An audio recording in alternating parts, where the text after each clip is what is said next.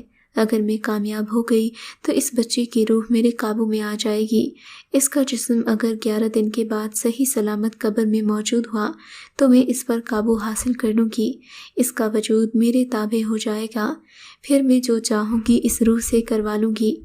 مطلب یہ کہ بچے کی لاش زندہ ہو جائے گی۔ زندہ تو نہیں کہا جا سکتا، مگر میں جب چاہوں گی اسے حاصل کر سکوں گی۔ اس نے بڑے اعتماد سے اپنی اس بات پر زور دیا۔ اس کا قبر پر روز آنے کا مقصد اور عمل کرنے کا بھی مقصد مجھ پر واضح ہو چکا تھا۔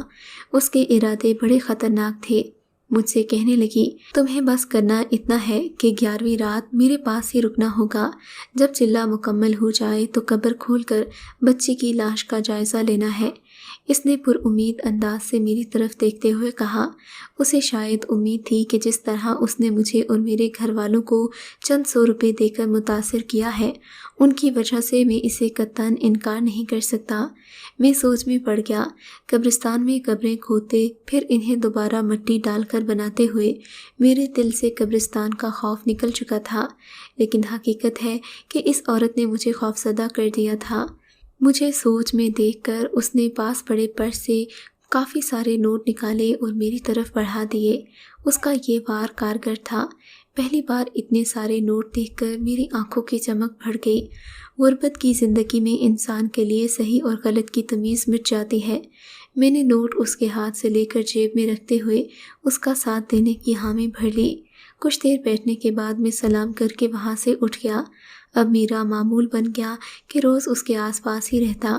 وہ بھی سمجھدار تھی، جاتے ہوئے کچھ نہ کچھ میرے ہاتھ پر رکھ جاتی۔ میں نے یہ راز کسی پر آشکار نہیں کیا کہ یہ عورت اس قبر میں دفن بچی کی کچھ نہیں لگتی، بس اس قبر میں کوئی سفلی شیطانی عمل کرنے کے لیے روز آتی ہے۔ ساتھ ہی اس نے مجھے بھی اپنا آلائے کار بنا رکھا تھا۔ جو کوئی بھی اسے قبر پر بیٹھے دیکھتا یہی سمجھتا کہ وہ اپنے کسی قریبی عزیز کی قبر پر بیٹھی کچھ پڑھ رہی ہے۔ آج اس کے عمل کا 11واں دن تھا۔ اپنے پیاروں کی قبر پر کوئی ایک آدھ شخص بھی آ جاتا تو فاتحہ پڑھ کر واپس فوراً چلا جاتا۔ صبح سے میرا دل عجیب کیفیت میں مبتلا تھا۔ آج بھی مجھے رات کے کسی پہر اس بچی کی لاش قبر سے نکالنے جانا تھا۔ یہ سوچ کر ہی میرا دل گھبرا رہا تھا۔ ایک دل کرتا اسے جواب دے دوں، مگر دل میں پھیلے لالچ نے میرے سارے خدشات ہوا کر دیے۔ میں 2-3 بار چکر لگا چکا تھا، مگر وہ بددستور بیٹھی پڑھائی کرتی نظر آئی۔ اندھیرا پھیلنے پر میں دوبارہ قبروں کے بیچ چلتا ہوا اس بچے کی قبر پر آیا تو وہ قبر کے درمیانی حصے پر دونوں ہاتھ رکھے کچھ پڑھنے میں مصروف تھی۔ میں ایک طرف ہو کر بیٹھ گیا اور اس پر نظریں گھاڑتیں۔ کچھ دیر کے بعد اس کے وجود میں حرکت ہوئی۔ اس نے آنکھیں کھول کر اندھیرے میں میری طرف دیکھا۔ اس کی آنکھوں کی چمک دیکھ کر میں گھبرا گیا۔ وہ کسی بلی کی مانند چمک رہی تھیں۔ کچھ پل وہ مسلسل میری طرف دیکھتی رہی، گہری نظروں سے دیکھنے کے بعد بولی، آج رات گئے تک یہاں میں رکوں گی، اگر تم چاہو تو میرے پاس چلے آنا، یہ یاد رہے کہ کسی کو میرے پاس آنے کی خبر نہ ہو۔ جی بہتر، اب میں بیٹھوں یا جاؤں؟ میرا مطلب میری کوئی ضرورت تو نہیں، میری طرف سے تم ساری رات میرے پاس رہو۔ اس کے لہجے میں عجیب طرح کی اپنائیت تھی۔ میں نے اپنی نگاہیں جھکاتے ہوئے کہا، میں اپنی مرضی کا مالک ہوں، ویسے بھی گھر والوں کی زیادہ فکر نہیں ہوتی۔ اگر میں تمام رات ادھر آپ کے پاس رک جاؤں تو انہیں یہی لگے گا کہ آج رات میں باہر ہی سو گیا ہوں۔ میں نے جان بوجھ کر یہ کہا تھا، صرف اپنی بات کا رد عمل محسوس کرنے کے لیے۔ جواب پر وہ مسکراتے ہوئے بولی، تو ٹھیک ہے، تم میرے ساتھ ادھر رہو، میرے ساتھ میرے گھر چلو گے، منظور ہے؟ میں نے کہا، مجھے کوئی اعتراض نہیں، اگر آپ لے جانا چاہیں تو میں کیوں منع کروں گا۔ کچھ دیر وہ خاموش رہی اور پھر بولی، ٹھیک ہے، میں نے فیصلہ کر لیا ہے، تم میرے ساتھ چلو گے، ادھر میرے قریب ہی بیٹھے رہو، ورنہ 12 بجے سے پہلے میرے پاس چلے آنا قبر کشائی کے لیے۔ میں نے کہا، ٹھیک ہے، میں ایک بار جا کر گھر والوں کو اپنی شکل دکھاتا ہوں تاکہ انہیں یہ نہ لگے کہ میں گھر سے غائب ہوں۔ اس کے بعد وہ دوبارہ پڑھائی میں مصروف ہو گئی اور میں واپس گھر کی طرف چل پڑا۔ گھر کی طرف چلتے ہوئے میرے ذہن میں طرح طرح کے خیالات آ رہے تھے۔ میں نے گھر والوں سے سرسری سی بات کی اور پھر اسی عورت کے پاس چلا آیا۔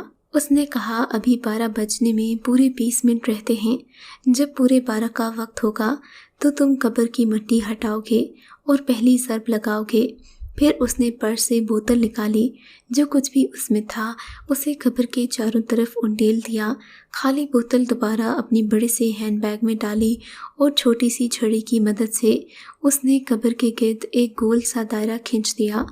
پھر وہ چھڑی اس نے بچی کی قبر کے پیروں والی سائڈ پر زمین میں گاڑ دی اور پڑھنے بیٹھ گئی۔ میرا دھیان اس کے ہاتھوں کی جانب تھا کہ کب وہ مجھے اشارہ کرے گی اور کب میں قبر سے مٹی ہٹاؤں گا۔ لکڑی اس نے قبر کے اوپر اپنی نگاہوں کے سامنے رکھ چھوڑی تھی۔ میں نے اپنا طے کردہ کرتا اتار کر پاس والی قبر پر رکھ دیا اور مٹی کھودنے والا اوزار ہاتھ میں لے لیا۔ جب اس نے مجھے مٹی ہٹانے کا کہا تو میں نے فوراً ہی کام شروع کر دیا۔ تھوڑی ہی دیر بعد قبر کی اینٹیں نظر آنے لگیں۔ میں نے گھوم کر اس کی طرف دیکھا۔ اس نے ہاتھ کے اشارے سے اینٹیں ہٹانے کو کہا۔ آج پہلی بار میرے دل کی دھڑکن تیز ہوئی تھی۔ میں نے خود پر قابو کرتے ہوئے اپنی مردانگی کا مظاہرہ کرتے ہوئے پہلی اینٹ ہٹائی۔ قبر سے ایک عجیب سی بدبو نکلی اور پورے ماحول میں پھیل گئی۔ وہ چھوٹی سی ٹارچ جو اس کے ہاتھ میں پکڑ رکھی تھی لے کر قبر کے اندر جھک گئی۔ ٹارچ کی روشنی میں باقی کی ساری اینٹیں بھی میں نے ہٹا دیں۔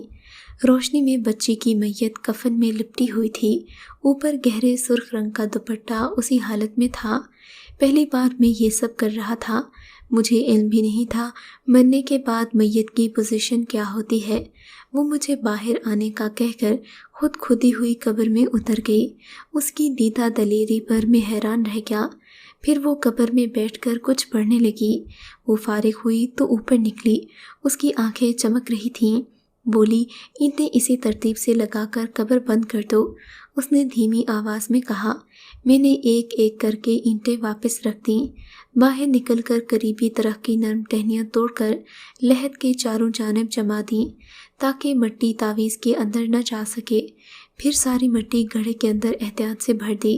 وہ بھی ہاتھ جھاڑ کر اوپر آ گئی اور بولی میرے ساتھ چلو گے؟ اس نے عجیب انداز میں کہا تھا۔ میں نہ چاہتے ہوئے بھی اس کے ساتھ چلا آیا۔ ہم قبروں کے درمیان بنی پگڈنڈیوں پر چلتے ہوئے شہر کی جانب آ گئے۔ چاروں جانب بھوک کا عالم تھا۔ میں ساتھ ساتھ چلتے ہوئے ایک بستی میں پہنچ گیا جو نواحی بستی کے نام سے جانی جاتی تھی۔ 2-4 گلیوں کے بعد وہ ایک واجبی سے گھر کے پاس آ کر رک گئی۔ اس نے بیگ سے چابی نکالی اور دروازہ کھول کر مجھے پیچھے آنے کا اشارہ کیا۔ نیچے والے حصے میں 2-3 کمروں میں سے ایک کی لائٹ روشن تھی۔ مجھے برآمدے میں کھڑا کر کے وہ اس کمرے میں داخل ہو گئی۔ آج اتنی دیر لگا دی تم نے؟ اندر سے کسی عورت کی آواز آئی۔ بس ماں، آج کام زیادہ تھا اسی لیے چھٹی دیر سے ملی، اس نے جواباً پوچھنے والی کو مطمئن کرتے ہوئے کہا۔ ٹھیک ہے اماں، تم سو جاؤ، مجھے ابھی بھی تھوڑا کام ہے، اس نے بوڑھی عورت سے کہا اور خود اوپر والی سیڑھیوں کی طرف بڑھ گئی۔ میں بھی اس کے ساتھ چلتا چلتا پیچھے والے پورشن میں آ گیا۔ اس کا کمرہ بڑی نفاست سے آراستہ تھا۔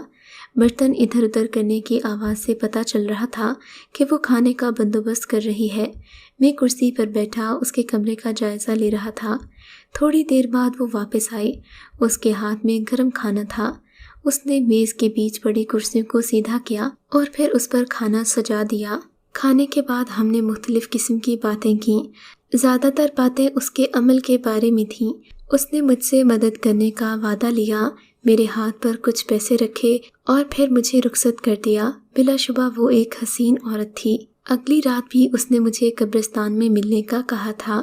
میں بھی بنا کسی تاخیر کے وہاں پہنچ گیا۔ آج وہ وقت سے پہلے ہی وہاں موجود تھی، مگر اس کے بیٹھنے کا انداز پہلے سے مختلف تھا۔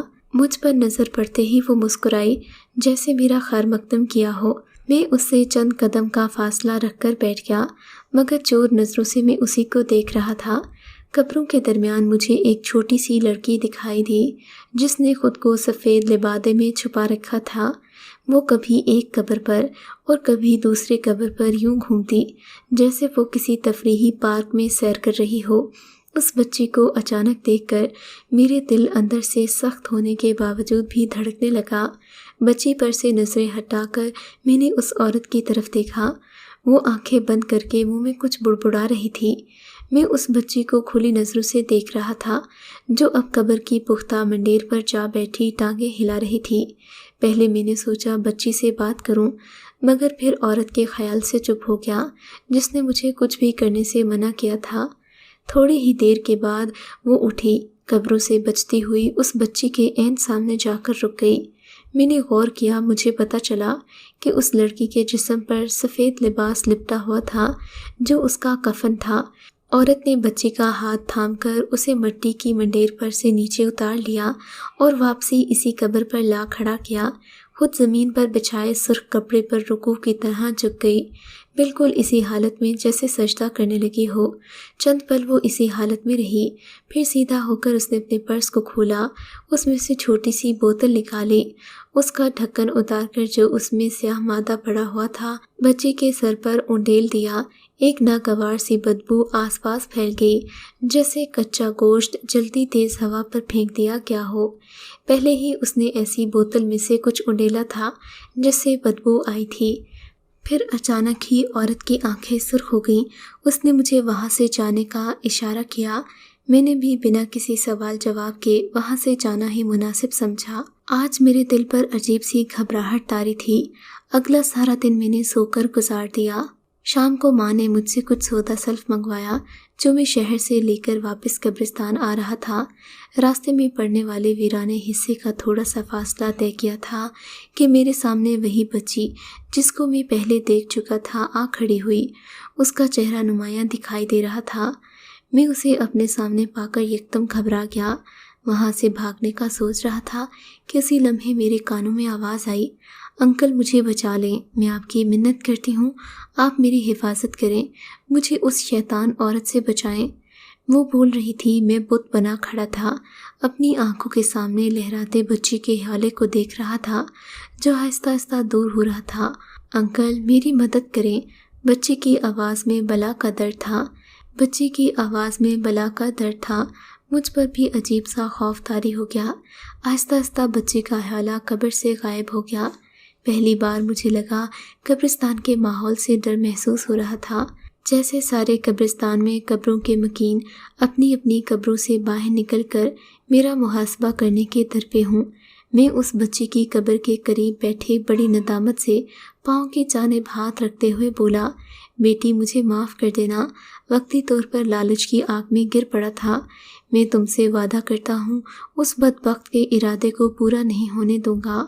یہ کہتے ہوئے مجھے لگا میرا وجود ہوا سے بھی ہلکا ہو گیا ہو، مگر میرے بچی کی مدد کرنے کی نوبت ہی نہیں آئی۔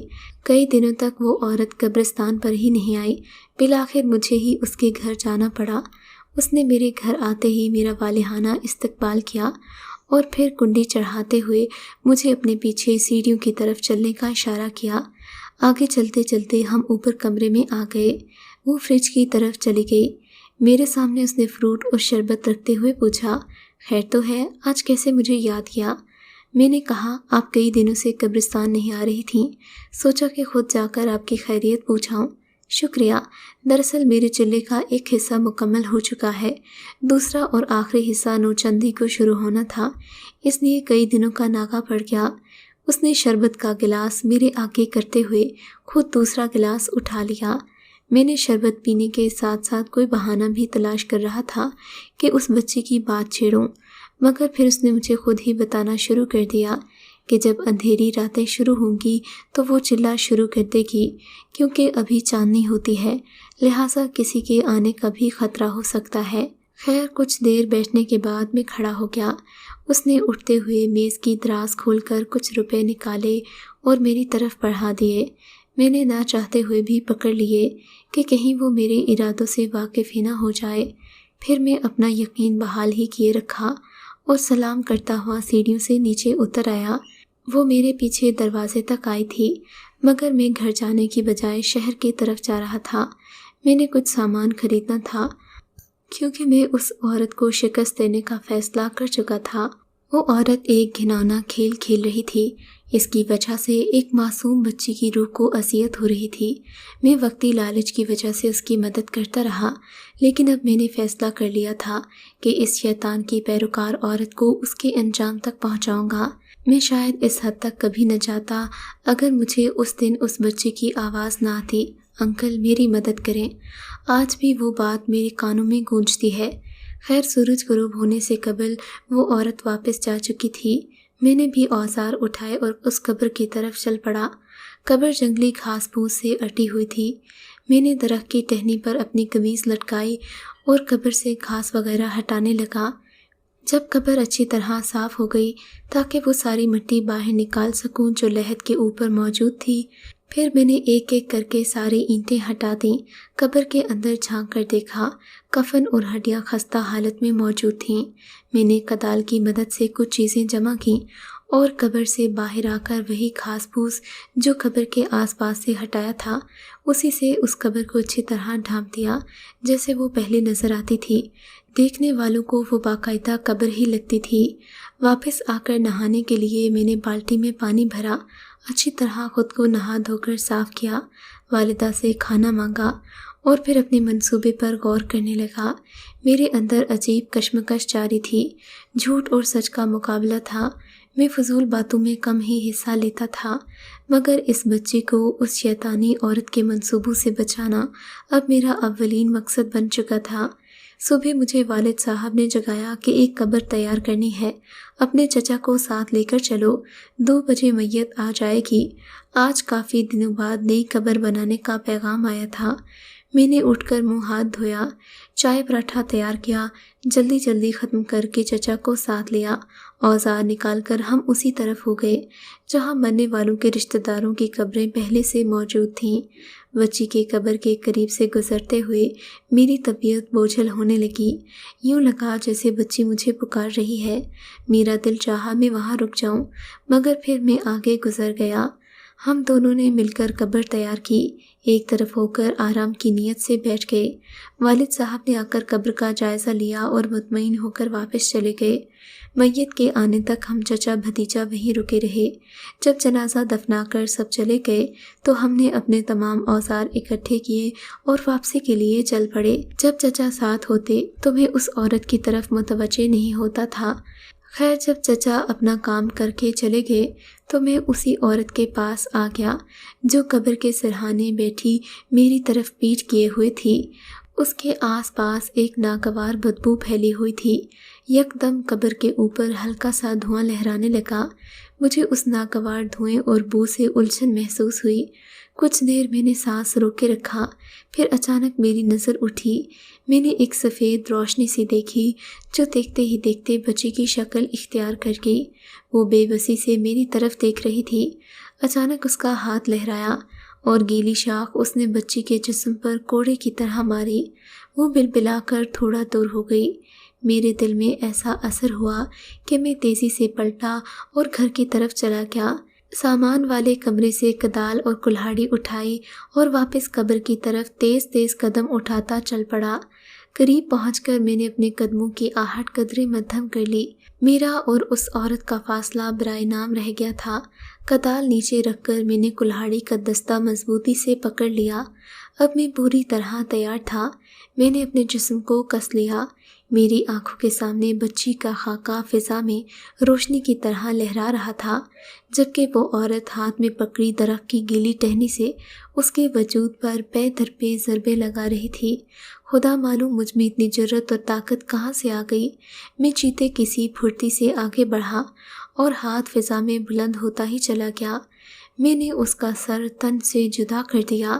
یہ سب کچھ چند سیکنڈ میں ہوا۔ اس کا سر تن سے جدا ہوتے ہی وہ قبروں کے درمیان تڑپ تڑپ کر ٹھنڈی ہوتی گئی۔